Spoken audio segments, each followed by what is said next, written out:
Hello everyone. इस video में हम क्लास 10 साइंस लाइफ प्रोसेस का सर्कुलेटरी सिस्टम टॉपिक के बारे में डिस्कस करेंगे।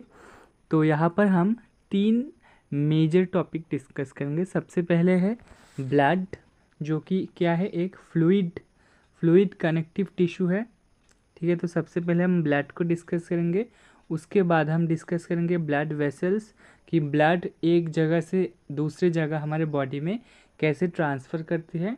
और तीसरी हम डिस्कस करेंगे हार्ट, जो कि बहुत ही इम्पोर्टेंट है, जो पंपिंग ऑर्गन होता है, ब्लड को पंप करते रहता है हमारे बॉडी में 24 घंटे। ठीक है, तो चलिए स्टार्ट करते हैं। सबसे पहले ब्लड। तो ब्लड क्या होता है? Blood is a liquid connective tissue. एक कनेक्टिव टिश्यू होता है जो कि लिक्विड फॉर्म में होता है, which circulates throughout the body by pumping action of heart. और ये क्या करता है? हार्ट के पंपिंग एक्शन के द्वारा बॉडी के सारे पार्ट्स में ट्रांसपोर्ट होता रहता है। ठीक है, तो ब्लड के कौन कौन से पार्ट हैं जो हमें पढ़ना होगा। ब्लड के मेजरली दो पार्ट है, एक है ब्लड प्लाज्मा और दूसरा है ब्लड कॉर्पस्कल्स। ठीक है, ब्लड प्लाज्मा यानी कि जो लिक्विड होता है ना, जो फ्लूइड फॉर्म होता है, उसे हम ब्लड प्लाज्मा बोलते हैं। इसके दो पार्ट्स होता है, एक है सीरम और दूसरा है फिब्रिनोजेन। तो एक है सीरम, दूसरा है फिब्रिनोजेन। ब्लड कॉर्पस्कल्स के तीन पार्ट्स है, एक है आरबीसी रेड ब्लड सेल, एक है WBC white blood cell and third है प्लेटलेट्स। ठीक है, तीनों का इंडिविजुअल फंक्शन हम धीरे धीरे डिस्कस करेंगे। उसके बाद आता है फंक्शंस ऑफ ब्लड, यानी कि ब्लड की बॉडी में क्या क्या फंक्शन परफॉर्म करता है, या फिर ब्लड इम्पोर्टेंट ही क्यों है। ठीक है, तो क्या क्या करता है? Deliver O2 nutrients to all body cells, यानी कि बॉडी में जो ऑक्सीजन प्रोड्यूस हुआ है, जो हमने बाहर से ऑक्सीजन लिया है, वो बॉडी के सारे पार्ट्स में पहुंचाना एक ब्लड के थ्रू ही होता है। सेकंड फंक्शन है transport waste product from cells for elimination. Cells से जो गंदगी है, जो वेस्ट है, वो निकाल देता है ब्लड एलिमिनेशन के लिए। नेक्स्ट है ट्रांसपोर्ट ऑफ हार्मोन का ट्रांसपोर्ट भी ब्लड के द्वारा ही होता है।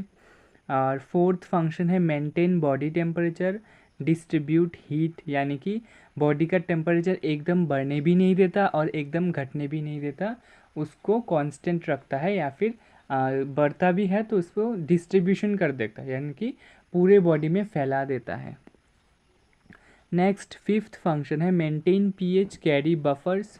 बफर यानी कि एक, कि हमने चैप्टर 2 में पढ़ा था ना, पीएच यानी कि एसिड या बेसिक का स्ट्रेंथ, कितना एसिडिक है या कितना बेसिक है कोई भी सॉल्यूशन। तो ब्लड क्या करता है, अपना जो पीएच है वो 7 को मेंटेन करता है, यानी कि न्यूट्रल रहता है। ठीक है, या फिर अगर एसिडिक रहे तो एसिडिक ही रहेगा, अगर बेसिक रहे तो बेसिक ही रहेगा, वो अपना पीएच चेंज नहीं करने देता। उसके बाद क्या आएगा? मेंटेन फ्लूइड वॉल्यूम, यानी कि फ्लूइड का जो वॉल्यूम होता है उसे मेंटेन करता है। फ्लूइड यानी कि जो प्लाज्मा होता है उसकी बात कर रहे हैं हम। नेक्स्ट है प्रिवेंट ब्लड लॉस क्लॉटिंग, यानी कि अगर हमारा कोई भी बॉडी पार्ट कट जाए तो क्या होता है, उस जगह पर ब्लड क्लॉटिंग कर जाता है, यानी कि बहुत सारे ब्लड के सेल्स मिलकर एक जमाट बंध लेते हैं, यानी कि एक टाइप का जेली का फॉर्मेशन करता है, जो क्या फार्दर ब्लड लॉस करने नहीं देता है। राइट। और लास्ट फंक्शन है प्रिवेंट इन्फेक्शन, WBC एंटीबॉडीज़ के द्वारा। अगर बॉडी में कोई डिजीज़ कॉजिंग माइक्रो ऑर्गेनिज्म घुस गया है तो उसे प्रिवेंट करना, उससे फाइट करना, वो भी क्या करता है, अपना ब्लड सेल ही करता है। तो इंडिविजुअल फंक्शंस पढ़ लेते हैं रेड ब्लड सेल्स का, जो कि सर्कुलर होता है, बाई कॉन्केव होता है एंड डिस्क शेप्ड होता है। ठीक है, ये इसका शेप है। Appear red due to presence of haemoglobin. और ये रेड ब्लड सेल्स क्योंकि इसके अंदर हीमोग्लोबिन पाया जाता है। नेक्स्ट है वाइट ब्लड सेल्स। ये लार्ज होते हैं, न्यूक्लिएटेड होते हैं एंड कलरलेस होते हैं। क्योंकि ये कलरलेस होते हैं इसलिए हम इसे रेड ब्लड सेल्स बोलते हैं। और नेक्स्ट है platelets. Cell fragments function in blood clotting, यानी कि जब भी हमारा कोई बॉडी पार्ट कट जाता है तब क्या करता है, प्लेटलेट्स उस जगह पर जेली जैसा सब्सटेंस बनाकर उस जगह को क्लॉट कर लेता है, यानी कि भर देता है, तो फर्दर ब्लड बॉडी से बाहर नहीं जाता है। ठीक है, समझ में आ गया ना, इजी था। तो आज के लिए इतना ही। ये सारा टॉपिक आप फिर से रिवाइज करना। आप चाहे तो यहाँ से स्क्रीनशॉट ले सकते हैं। ये रहा ब्लड और ये फंक्शंस ऑफ ब्लड।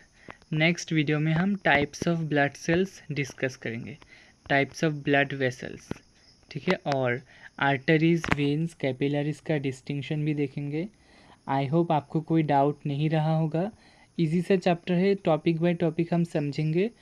तो इस वीडियो के डिस्क्रिप्शन बॉक्स में मैं सारे वीडियोस का लिंक शेयर कर दूंगा, आप उससे पूरा प्लेलिस्ट देख सकते हैं। Thank you.